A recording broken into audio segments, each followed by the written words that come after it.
setiamu yang ku rasakan, lebih tinggi dari langit biru. Kebaikanmu yang telah kau nyatakan, lebih dalam dari laut. Shalom, salam sejahtera. Senang jumpa lagi bersama dengan saya Pendeta Andi Silalahi dalam renungan hari ini. Dan sebelum kita membaca dan merenungkan firman Tuhan, mari kita berdoa. Tuhan, terima kasih Engkau memberikan kami kesempatan sekali lagi untuk mendengarkan firman-Mu. Kami berdoa supaya Roh Kudus menerangi hati kami, sehingga kami dapat mengerti firman-Mu dengan baik. Dan oleh firman-Mu, hati kami, iman kami diteguhkan.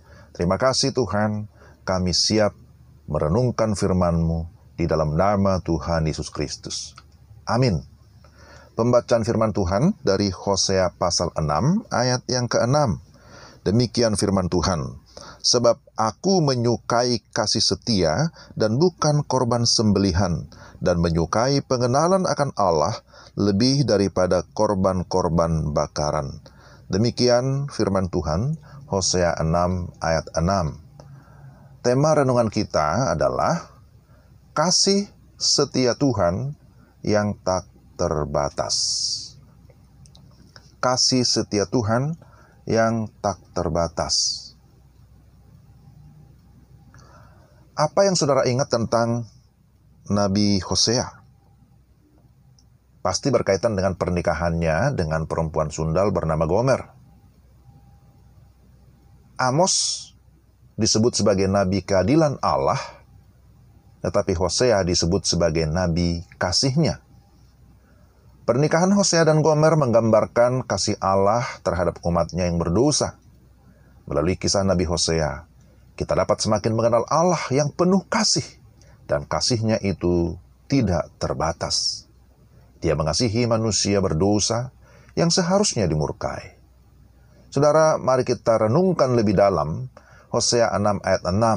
Ada dua hal yang ditekankan di dalam ayat ini. Pertama, disebutkan di sini bahwa ia menyukai kasih setia, bukan korban sembelihan. Di dalam ayat 6 bagian A. Sebab aku menyukai kasih setia. Tuhan telah menunjukkan kasih setianya dari masa ke masa, namun umat-Nya selalu menyeleweng, sama seperti Gomer yang sudah dipersunting Hosea, sekalipun sesungguhnya tidak layak karena keberdosaannya. Namun yang terjadi adalah bahwa dia tidak tahu berterima kasih, malah menjauh dari Hosea. Sekalipun demikian, Tuhan tetap peduli kepada umat-Nya dan Hosea diberi perintah. Pergilah lagi, cintailah perempuan yang suka bersundal dan bersinah seperti Tuhan mencintai orang Israel. Hosea 3 ayat 1. Gomer pernah meninggalkan Hosea, seperti Israel meninggalkan Tuhan, dan Hosea harus merayu Gomer agar kembali kepadanya, seperti Tuhan berusaha membawa Israel kembali kepada Tuhan. Ketidaksetiaan Israel disebut ketiadaan chesed. Kata chesed sering diterjemahkan sebagai kemurahan hati atau kebaikan penuh kasih. Chesed dalam bahasa Ibrani mengacu kepada kesetiaan pada perjanjian, tetap diterjemahkan sebagai kasih setia. Ini yang merupakan kehendak Tuhan bagi umat-Nya, bahwa aku menyukai kasih setia, kata Tuhan.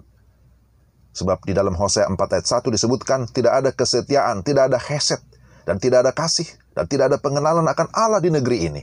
Jadi kalau begitu, ada apa di situ? Apa yang ada? Yang ada hanya mengutuk, berbohong, membunuh, mencuri, berzinah. Pasal 4 ayat 2 menyatakan itu. Dengan kata lain, mereka melanggar perjanjian. Karena negeri ini bersundal hebat dengan membelakangi Tuhan. Ayat 1, pasal 1 ayat 2. Mengikuti para kekasihnya. Siapa? Dewa-dewa kesuburan, allah-allah lain. Jadi Israel dipanggil untuk bertobat dan kembali kepada Tuhan.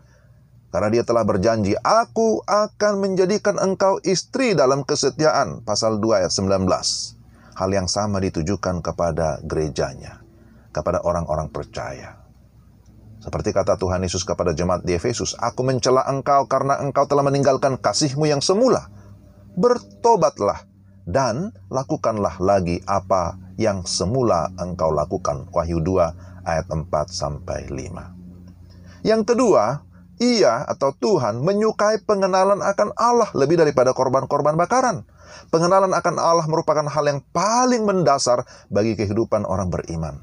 Korban-korban atau persembahan, bahkan pelayanan kita tidak bisa menggantikan hubungan kita dengan Allah secara pribadi. Pengenalan akan Allah itulah yang mendatangkan kebahagiaan, bahkan kehidupan yang kekal. Maka kita bersyukur bahwa melalui Yesus Kristus kita mengenal Allah yang benar.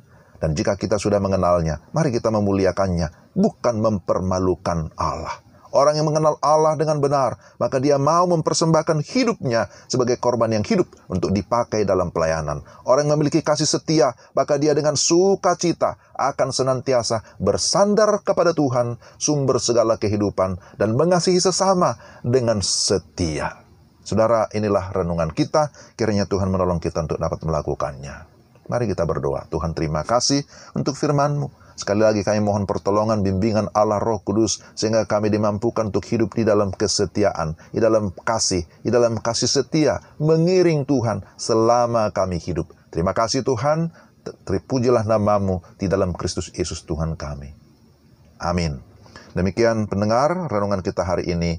Tuhan memberkati kita sekalian. Shalom. Siapakah aku ini, Tuhan? Jadi biji mata-Mu.